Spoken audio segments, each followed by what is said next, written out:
আসসালামু আলাইকুম। আজকে তোমাদের মাঝে শেয়ার করব পাকা কাঁঠাল দিয়ে ডিজাইনার পিঠা। অনেক তো ডিজাইনার পিঠা খাওয়া হলো, এবার নয় কাঁঠালের পিঠা খাওয়া হয়ে যাক। আজকে তোমাদের দেখাবো পাকা কাঁঠালের পাকনা পিঠা। আমার ভিডিওটি ভালো লাগলে একটা লাইক দিয়ে দেখা কন্টিনিউ করো। তাই আর দেরি না করে চলো শুরু করা যাক আমাদের আজকের ভিডিও।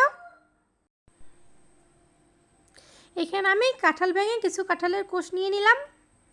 এবার এগুলো দিয়ে কাঁঠালের যে বিচিটা থাকে সেটা বের করে নেব। কাঁঠালের কোষগুলো থেকে কাঁঠালের বিচি বের করে নিচ্ছি।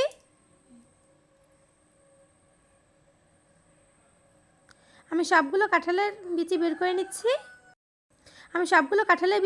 নিয়েছি। এবারে কোষগুলোকে একটা ব্লেন্ডার জারে দিয়ে দেবো।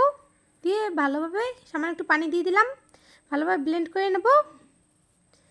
এবার চুলে একটা প্যান বসিয়ে আমি সেই ব্লেন্ড করে রাখা কাঁঠালের পিউরিটা দিয়ে দিলাম। দিয়ে দেবো সামান্য পরিমাণে একটু চিনি, আমার কাঁঠালেরটা অনেকটা মিষ্টি।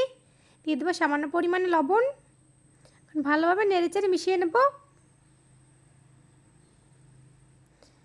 এবার এটাকে জাল করে নিতে হবে। আমি ভালোভাবে জাল করে ফুটিয়ে নিচ্ছি।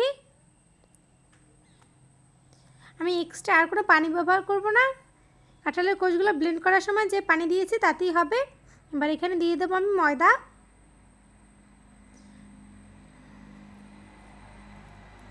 ময়দা দিয়ে এখন ভালোভাবে একটা ডো তৈরি করে নেব।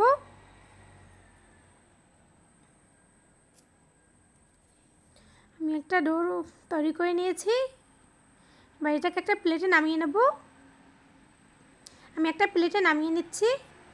এখন এটাকে ভালোভাবে আমি মুথে নেব। এবার এগুলোকে ভালোভাবে মুথে একটা সফট ডো তৈরি করে নিতে হবে। আমি ভালোভাবে মুথে সফট একটা ডো তৈরি করে নিয়েছি। এবার পিঠাগুলো বানিয়ে নেওয়ার পালা। অল্প একটু ডো নিয়ে এভাবে গোল করে চ্যাপটা করে এর উপর একটু তেল মেখে এবার একটা বেলনির সাহায্যে বেলে নেব। বেশি পাতলাও হবে না, বেশি পুরোও হবে না, আমি মাঝারি রাখবো।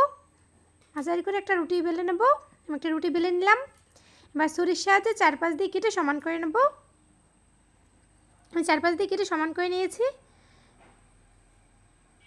এবার এভাবে লম্বা লম্বি কেটে আবার আড়াআড়িভাবে কেটে নেব। এভাবে আড়াআড়িভাবে কেটে নিচ্ছি। তোমরা বিভিন্ন শেপ দিয়ে তোমাদের পছন্দ মতো বানিয়ে নিতে পারো। আমি আমার পছন্দ মতো বানিয়ে নিচ্ছি।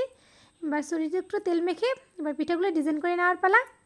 আমরা যেভাবে দুধ পাকনা পিঠা তৈরি করি ঠিক সেভাবেই এই কাঁঠালের এই পিঠাগুলো তো ডিজাইন করে নেব। আমার একটা পিঠা তৈরি হয়ে গেল। এভাবে আমি সবগুলো বানিয়ে নেব। তোমরা তোমাদের পছন্দ মতো ডিজাইন করে নিবা। আমি আমার পছন্দ মতো ডিজাইন করে নিয়েছি। আমি আরেকটা রুটি বেলে নিলাম। এবার এটাকে গোল গোল করে ডিজাইন করব। তার জন্য গোল একটা ঢাকনার সাহায্যে আমি গোল করে নিচ্ছি। গোল করে কেটে এবার আমি এটাকে ফুলের মতো তৈরি করে দেখাবো।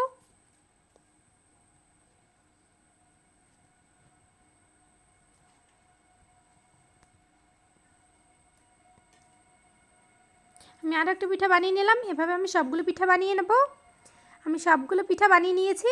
দেখুন কাঁঠাল দিয়ে যে এত সুন্দর পিঠা তৈরি করা যায়, ভাবা যায় কি সুন্দর পিঠাগুলো দেখতে হয়েছে। এবার এগুলোকে তেলে ভেজে নেব। চুলে একটা প্যান বসিয়ে আমি পরিমাণ মতো তেল দিয়ে নেব। তেলটা গরম হয়ে গেলে আমি পিঠাগুলো দিয়ে দেবো। আমি কিছু পিঠা দিয়ে একটা কাঁটা চামচের সাহায্যে উল্টে পাল্টে এগুলোকে লাল লাল ক্রিস্পি করে ভেজে নেব।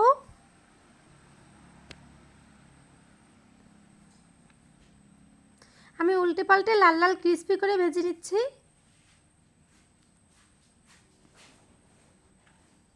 আমার পিঠাগুলো ভেজে নেওয়া হয়ে গেছে। এবার এগুলোকে আমি তেল থেকে উঠিয়ে নেব।